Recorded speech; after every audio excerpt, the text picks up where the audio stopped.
In this part of our photography review show, we're going to be looking at landscape photographers.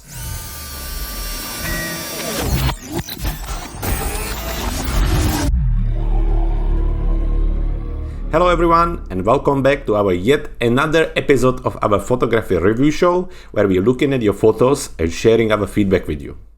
As a part of the show, we are looking at your technical skills, at your artistic skills, and also we have a look and give you some feedback on your post-processing and afterwards photo editing.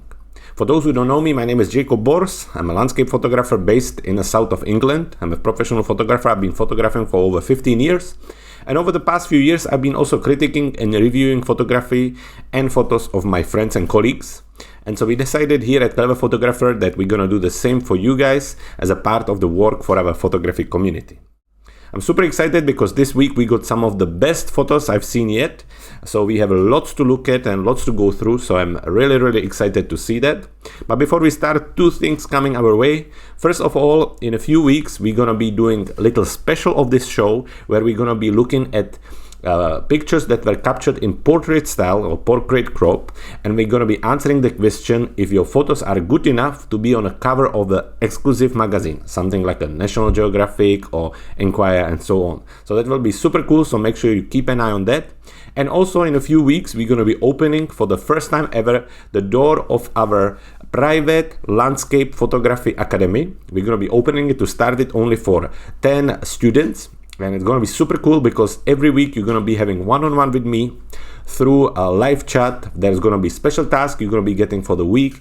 And there is so much going your way. It's going to be really full-on, hands-on, all the way coached with me. So if you want to learn more about it, make sure you head to our website, cleverphotographer.com, and sign up to our newsletter so you don't miss the opportunity. It's going to be coming in few weeks. There is much more information coming your way, and it's going to be opening for only 10 students. So make sure you don't miss on that. But anyway, in this part of the photography show, we're going to be looking at landscape photographers. So without any further ado, let's jump straight into it. And here we are back in the Lightroom where we're looking at 8 landscape photographers today. So let's have a look. Let's start right from Caroline right here. She sent us one picture and we're looking at it right here. So as usual, we're looking at the technical, artistic and post-processing skills. So let's start with the technical part. Looking at the picture, it's a lovely scene. I'm not 100% sure about the crop because it's a little bit tighter on the sides. This would probably look a little bit nicer as a panorama, but there is absolutely stunning sky and then obviously the tree and everything. So from technical part, everything to me looks quite sharp, so that's all good. The exposure looks very good. Highlights, everything seems to be fine. So very nice natural light. You choose the right time of the day. So for technical part, it looks like you have the right gear and you know what you're doing with it. Let's see if we have any information. Obviously captured with the iPhone. It's always stunning to see what the iPhone in today's date and age is able to do because the result is very lovely. And I can see this was in Tuscany. I actually been in that location a few years back, and there are some incredible sunset or sunrises there as well. So well done on this picture. When it comes to artistic part, as I already mentioned, I think the cropping could have been just a little bit nicer. Let's see if we can do something more on a panorama side. So if we would do something like 16 or 9 and just push it a little bit to something like this. As you can see, it's just a little bit more dramatic. When you have such a scene like this, when there is so much happening, the kind of wide, big crop, it doesn't work for one reason: the scene becomes too busy.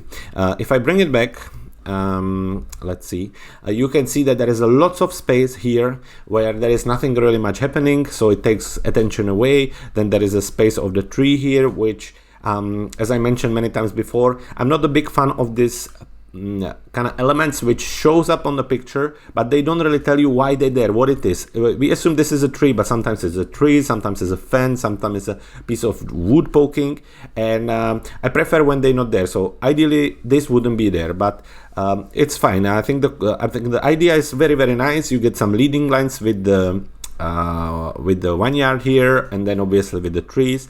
I think the sky is absolutely stunning. So again, I would just do a little different crop, and also it would be quite nice to see the original picture if it was already cropped like this, so if that is the result.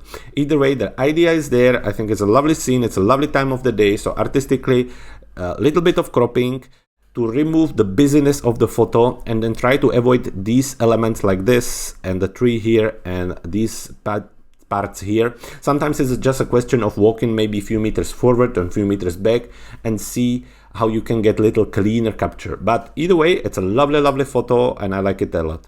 With the post-processing, I'm not sure if you've done any or if you did. It looks very natural. I really like the colors. I think the white balance is very good. I think the contrast is just fine.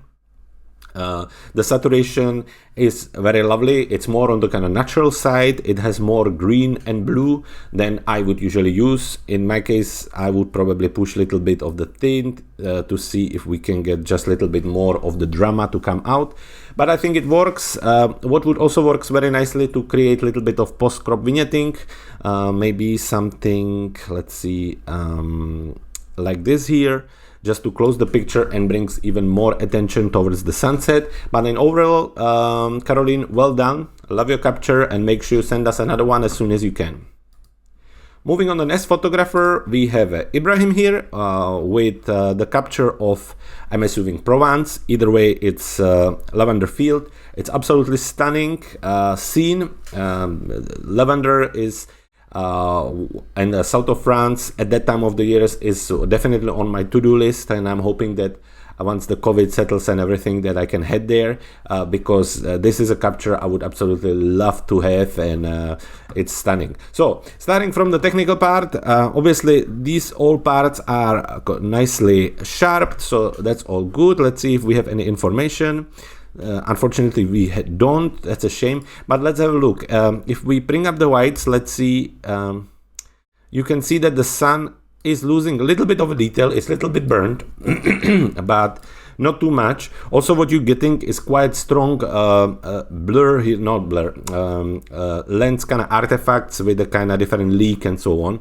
Sometimes it works, sometimes it doesn't. I think in this case it would be a little bit nicer if it wouldn't be there, because obviously your main subject is the lavender, the sun and the beautiful sky. So if it wouldn't be there, it would be just a little bit nicer, but still it's a stunning picture. I think technically well captured. You have some details in the sun. It's not a complete burnout, so it's very nicely done. You have a details in the sky, so the exposure was quite right and the natural light is stunning. So well done for that. When it comes to composition, it's also very lovely. You get the leading lines here. Obviously in ideal world you would be standing towards the actual lavender field, so the leading lights would be pointing towards the sun. If you would want to really push it, then you would be looking for some kind of tree or element as a middle ground, but either way it's still very lovely. I think the cropping is also quite good. Again, let's see if you could do maybe even more panoramic crop to make sure that your sun is in the center. So maybe something like this, which is still very lovely. This would be absolutely stunning print, and generally it's very good. You choose the right time of the day, and it's just working for me. When it comes to post-processing, the colors for me are just a touch too saturated, in a way of there is just lots of blue here, and then we get the lavender purple here, which is kind of working, and it's kind of coming up and down, and then you have this very kind of dark and contrasty sky. So I would just bring the slide this little bit lower just to make sure that it doesn't look so unnatural, but in general I like it a lot. I think what you've done with this sun is very nice, and I tell you what, if you have more pictures from this location, send them to us next week on the next episode and we can look at them and we can kind of review it a little bit further. But either way, Ibrahim, thank you very much for joining us, and it's a lovely capture. You've done very well. Moving on, Jim Baldwin. So Jim sent us two pictures here, and one is a mountain and the other one is kind of forest scene. So Jim, your pictures are more on the kind of natural side, where there is absolutely nothing wrong with that. This is a stunning mountain, but I have to tell you that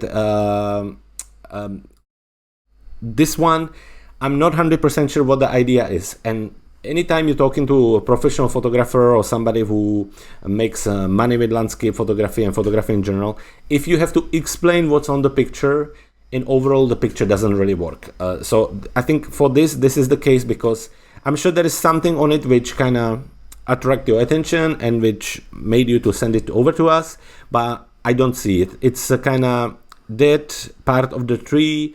It doesn't really add any composition. It doesn't create any contrast. It's kind of half visible, half isn't. It doesn't create any frame-in-frame composition I was looking for. So I'm not really sure what you meant with this picture right here. On the second side, this picture worked very well. It's just a shame that it's missing the rest of the tree, because if, let's say, the composition would look something like this. Let's say we go for the panorama again. And it would look something like this, and there would be the rest of the tree. It would look so much better. We would have a foreground element, which would be the tree, and then the trees and the mountain as a kind of middle ground, background, and it would work so much better. So it's really shame that you missed this part here, because it would really add much more to it. So let's have a look what you're using. Nikon D7000. You can create some incredible captures with this camera, so well done for you. Obviously a really wide lens, 10-24. What about the other one? Similarly, I'm wondering if that's not the reason why this scene looks so busy and distracting, because you'd kind of doing close-up with the really wide lens. It works on some scenes, but not on the others. But here it works quite well. Again, it would be interesting to see the raw file to get more out of it. Technically, obviously, everything is sharp, including details on the mountains, so it's well done. I think it's a little bit of a shame that it was kind of captured midday. As you can see here, it's at 1 o'clock. So obviously the light isn't the best. If you would be here later on during the day or early in the morning, I'm sure the light would be just a little bit nicer and softer. And finally, I think it's a little bit of a shame that you don't have any details in the sky. If there would be a few clouds or something, it would just improve the photo. I'm not saying that the photo is wrong. I'm just trying to kind of guide you and show you which direction you could bring this photo by doing a few more things. So being there at different time of the day, maybe having few clouds in it and so on. But either way, as I say, I think it's a stunning mountain. There is a lovely line there. I think the composition with the three adds working very well. I think the natural editing you done to it, or you haven't, works very well here, and just keep going. Jim, if you have anything a bit more recent, make sure you send it over to us. I would love to see it. Thank you very much. Moving on, John here. We have two more pictures from John, and let's have a look. So we have a kind of cityscape and more cityscapes right here. So let's have a look. Technically, it's very well done. Obviously, everything is sharp. What would really work touch better here would be a little longer exposure. We would get reduce of some of the wrinkles and maybe get a little bit better reflection, but that's more as advice. On this one, it's really nice. Obviously, naturally, because of the time of the day, you get the long exposure here, which looks very nice on the kind of Russian wheel. On this one, technically, I think it's kind of confusing a little bit, because you get the blue sky with the white clouds, and then on the houses, you can see that it's almost kind of getting into the sunset time, so you get lots of kind of golden. So I'm not sure exactly what's happening there, but otherwise everything looks sharp. The exposure is fine. This is very lovely blue. Our photo, let's see if we get any details here. Yes, so using Nikon D750 and 24-85 lens, which is very lovely as well. Let's have a look when you captured this 738. Okay, with ISO 400. I think that's maybe because you didn't have a tripod. If you would have a tripod and you would put your ISO on 400 and maybe push a little bit the f-stop, you would get longer exposure, and then we would get reduce of these wrinkles. Why the wrinkles sometimes don't work is it's because it's something what we call high frequency texture, and especially when it's used in foreground, which is in this part here, it gets really distracting to the eye. So it's nothing you're doing wrong. It's just composition wise, when somebody who never seen your photos before will look at this, he will get or she distracted by this foreground. So let's have a look at this one. This one works super well. I think everything is sharp here. You get the nice natural blur with the people and with the Russian wheel. So this is lovely. Also exposure, very, very nice. Artistically, this is a lovely composition. I just think it's a shame that these houses at the back here, they look like they're falling a little bit. So it could get away with a little bit of tilting and making sure that everything is straight, but otherwise it's a lovely scene and lovely view.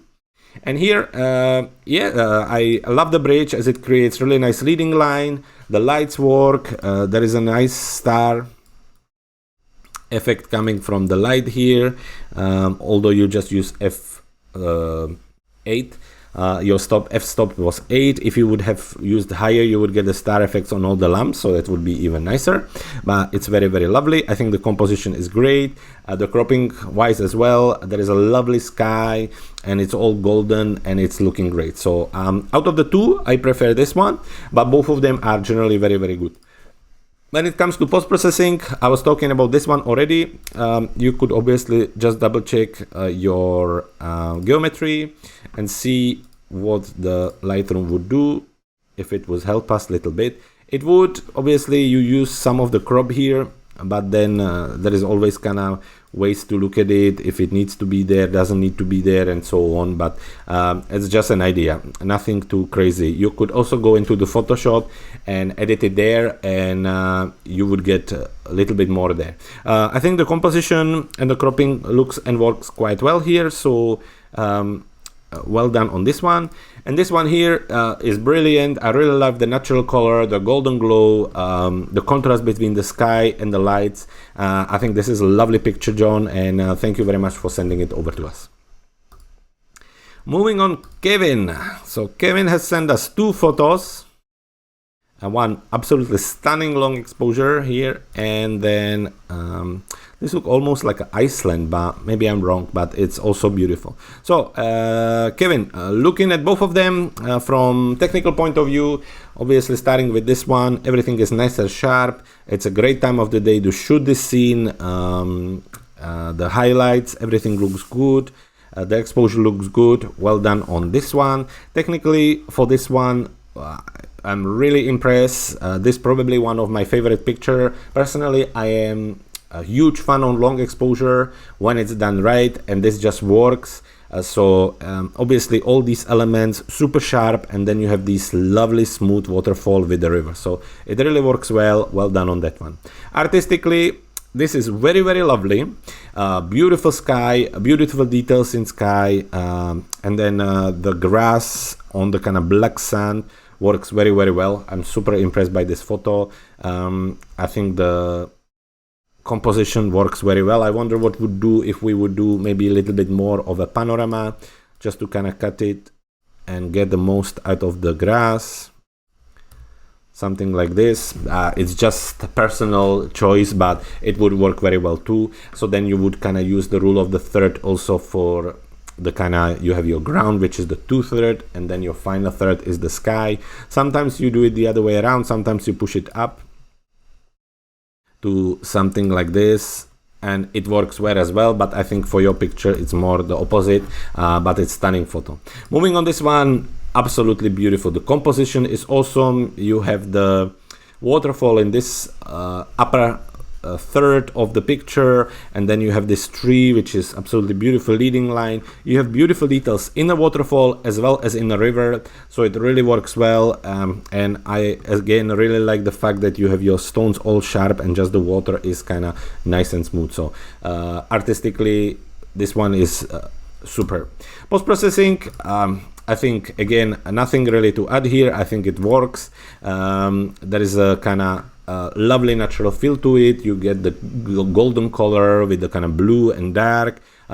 This would also look absolutely stunning in black and white, I am sure, and just in overall very well done.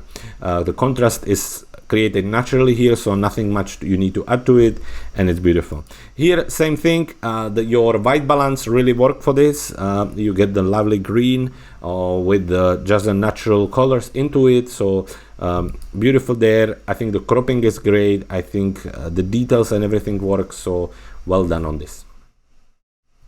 Moving on, the next photographer, Peter. Peter sent us one picture, and we have a lovely cathedral or church here with some sky replacement. And Peter, technically, I think the church is nice and sharp. It's lovely. Personally, I'm not a huge fan of this kind of buildings when they falling down, although I understand from composition point of view it's sometimes impossible to capture them straight on, like the kind of classic interior design photos, but still it works quite well. It's a lovely idea, so technically it's quite well done. Then it comes to the artistic part, and you can't really see the artistic part because you see the leak of the sky coming on the actual top of the roof here. So I would be quite interested how you done the sky replacement, if you done it through like application like Luminar, or if you have done it in Photoshop or any other photo editing application. In this case, what you need to do is you kind of need to mask out this part of the building and then make sure that the sky doesn't actually leak on that. It can be done multiple different ways, and if you would be interested, make sure you shoot us a message under this video and I can make a tutorial on it. Otherwise, it's a lovely scene. I think it would really work. You have your kind of strong contrasty and detailed structure with a beautiful sky behind. It's just what takes away is this part here. So again, if you need help with it, make sure you send us a message and we'll make a little tutorial on it. Moving on to the next, Robert Evans. So Robert sent us 3 pictures and let's have a look at them. So obviously all 3 of them kind of landscape captures. I have to say that it's a little bit shame that they arrive in this kind of shape, because this one, I don't know what format it was shared in or how, but it really looks noisy, and there are some kind of artifacts created by the compression, and although it's absolutely stunning scene and we could do beautiful review on this, it's really difficult to say, because on technical part, if I would have to review this, it would fail completely, because as I say, you can't see the details on the picture. It looks super noisy. If I kind of zoom in, you can see how pixelated is it. So shame for this one. Similarly to this one, although it's a lovely scene, you can see how much artifacts coming in. You have the lens noise and it's really blurry. And again, it's a lovely scene. Obviously, I'm not, again, huge part of the elements on the picture where I don't know exactly where they're coming from. So trees, poles or anything, unexpected lights, when you can see just part of the photo, it doesn't work for me because the viewer's eyes are confused by it. So for example, for this one would be better to have a crop like something like this, and that way you would get reduce of the thing. But again, really difficult to tell because there is lots of noise here and it's really blurry. So finally on this picture, this is probably the best quality out of all of them. Technically it looks sharp, it's a right composition, you have a lovely detail in the sky. It's a shame that it's not done in the evening, because I think especially here kind of warmer colors would really add even further contrast and further story to the whole thing. Obviously everything is in focus, so well done on that. Artistically it creates very lovely story. I think there's the beautiful building with the flags in front of it. It's a lovely panorama and it's a great picture. And then in post-processing, I think your building is leaning a little bit to the side, which is a shame, but there is a really easy fix for that. So you can either use the auto in Lightroom or you can use the built-in function. Let's see if we can just do it quickly.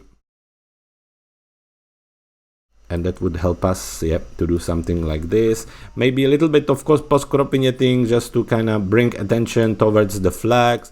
You could also paint in some exposure on the flags to again bring even more attention towards the flags and towards the building. But in overall, this is a lovely picture. Again, shame for the other ones that they arrive in this shape. If you have them in better quality, Robert, make sure you send them over. I would love to see them and love to review them. And our final landscape photographer, Sue. I believe Sue has sent us pictures last week. Let's have a look. Sue.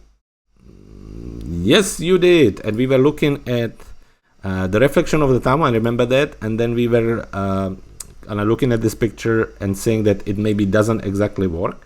So let's see what you send us this week, Sue. So 2 pictures. Number 1 here. Beautiful again. I recognize your style right away because of the dreaminess and the kind of autumn colors and the pastel colors. So I love that. Let's see if you again capture it. Oh no, so this is with Canon 18 to 55 with lens, and this one with phone. So technically this one is very lovely. You get the details here, and you have a lovely smooth texture here. It's very, very nice. Everything is in focus. The exposure is good. It seems the highlights are fine. You have the details in the sky, so it's not completely blown out. So very well done on this one. On this one, I love the golden colors. I love the pastel colors.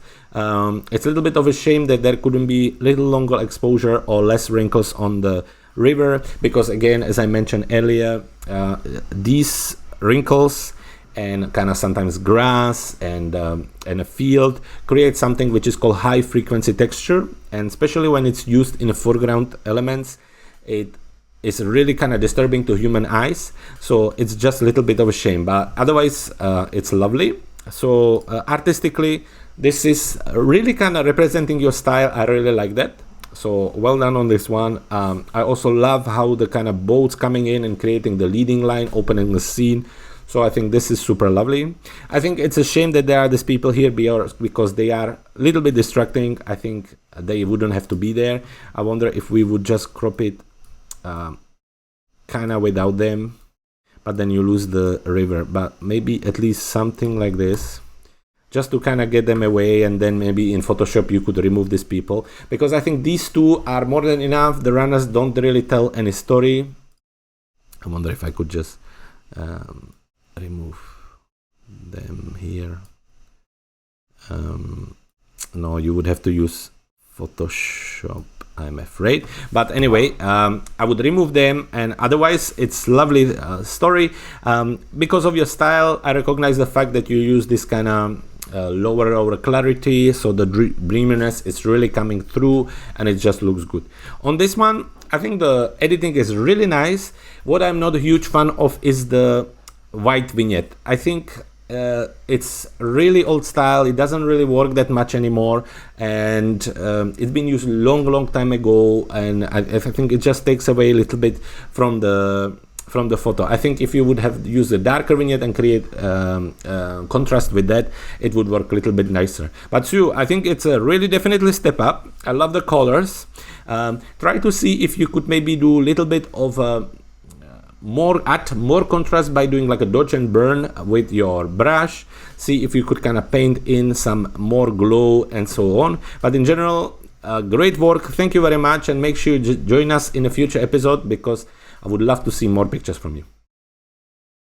So that's it for the landscape part of this show. Guys, if you want to join us, make sure you visit our page, Facebook page at Clever Photographer, where you can see the link how to send us the pictures. If not, then head to our website, cleverphotographer.com, scroll all the way down, and there is a link on how to send us the photos, and also there is a link on how you can subscribe to our newsletter, so you don't miss on any of the news about the photography reviews and all the upcoming stuff we have ready for you. Thank you very much, and bye bye.